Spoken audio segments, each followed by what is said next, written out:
Pretty good. Good. Welcome and to also the show. Ryan, who just Ryan is also a kind of brewer and a cider expert. So cool. We've got some hard ciders to make too. Yeah, I saw y'all had a cider on the site. And it's actually pretty killer too. So we're good in there too. But mead is our crux. Well, cider is not a bad thing to have, and a lot of meaderies are making ciders these days. It's an easy step. Yeah, exactly. And it kind of appeals to the people that want something with a little bit lower ABV, and little different taste. Huh. So, Interesting. So I gotta ask. I mean, looking at your portfolio here, aside from the fact that you're covered up in medals, congratulations. All right, thank you. Hopefully, when Mazer comes, we'll get more. That would be nice. I'll be there watching. So. Nice. Well, we'll be there too. So hopefully, we'll meet in person. Oh yeah, totally. You guys coming to the AMMA conference? Yes, we are. Awesome. Yeah, we're putting aside a little bit of money. It's going to be our one and only trip this year. Yeah, I hear you. I'm blowing most of my money on between the Mazer Cup and then coming back and going to the Keys for 5 days to show Hamish and his friend around.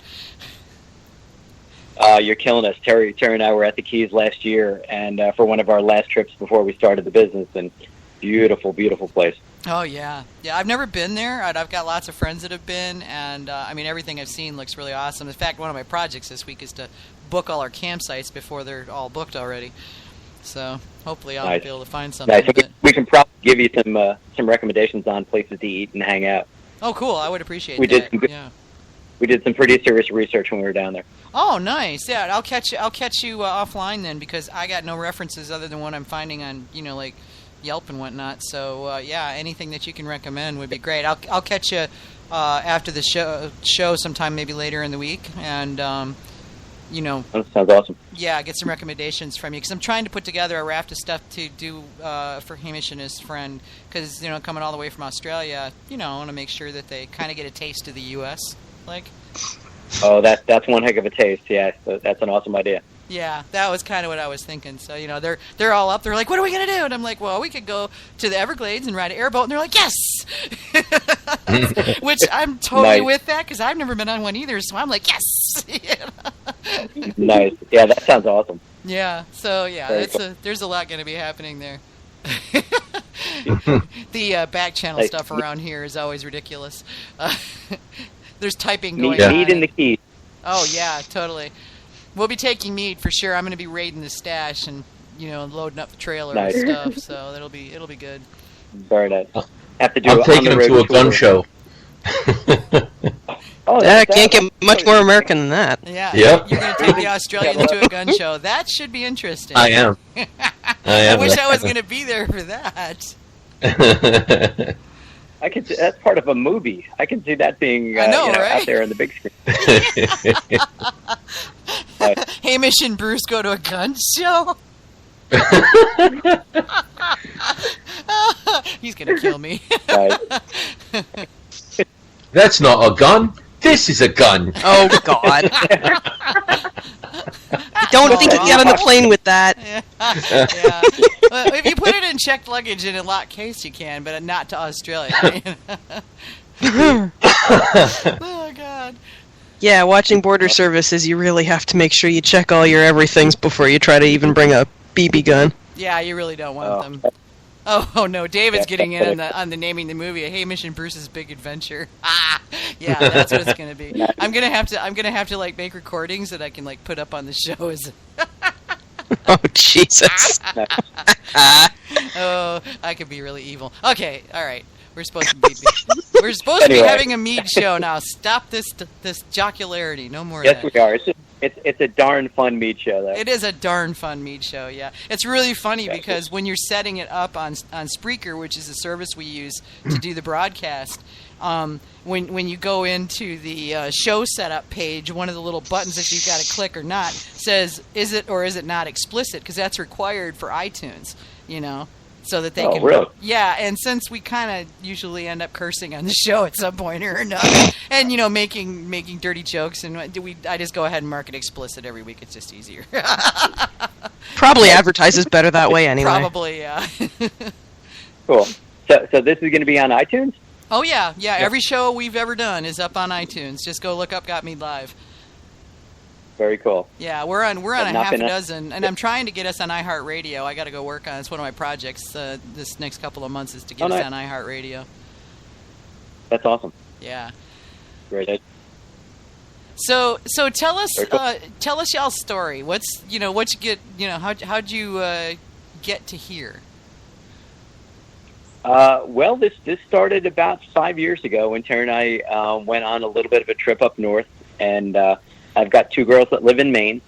And what we started doing is when we were heading up there, we drive up and we'd stop in Portland, stay overnight, and then kind of hang out. In the beginning, we were just going to Allagash and just doing the traditional kind of Portland things, getting some seafood. Mm-hmm. And one time we pulled up, we went to this cafe first thing in the morning, and at the bottom of a nice big blackboard were the words "Lavender Lemonade Mead."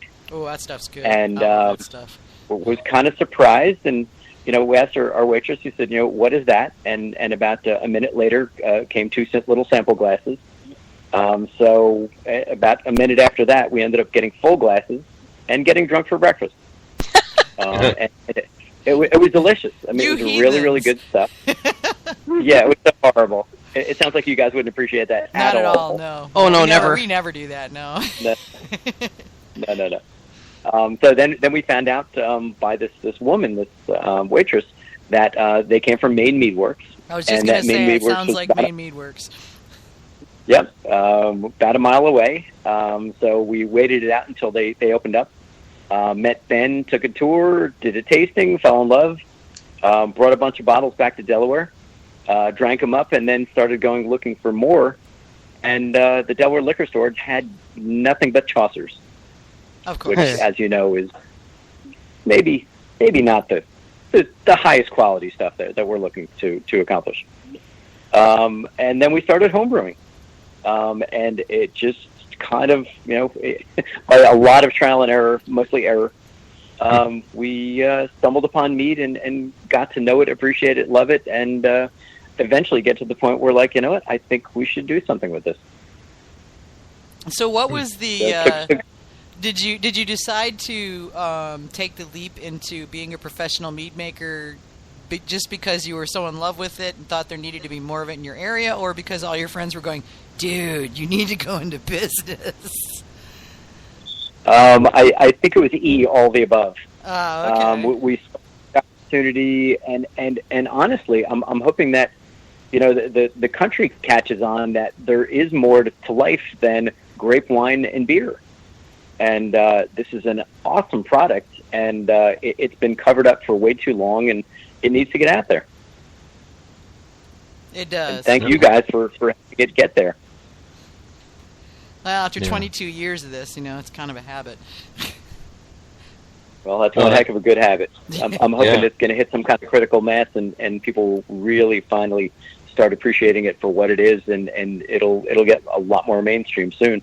Well, industry growth is hitting critical mass. I would say that we're close to a tipping point. I mean, I'm seeing meaderies open up. My list of meaderies I didn't even know about that I find while surfing the web or hanging out on Facebook has gone.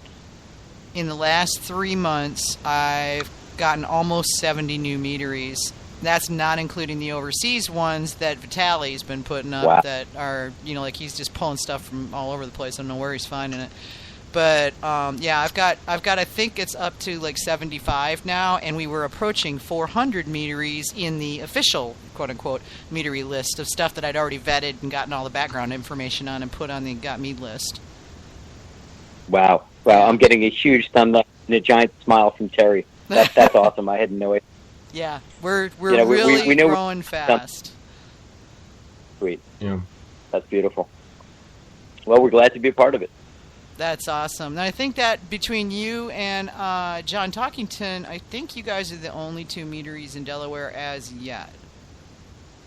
Yes, we are. Yeah. And I think it'll probably stay that way for a little while. I mean, Delaware's a big and little place, and it's and God bless Sam Calgione and Dogfish Head, but it's a very beer-dominated place, and beer is the drink of choice here, at least right so far. We're changing things and giving definitely people an alternative, but with us being up north and John being down south, I think we'll more than busy. Just meet in the middle there, yeah. I mean, honestly, okay, the biggest mead state in the country right now is Michigan, okay, which, yay Michigan, that's my home state where I grew up.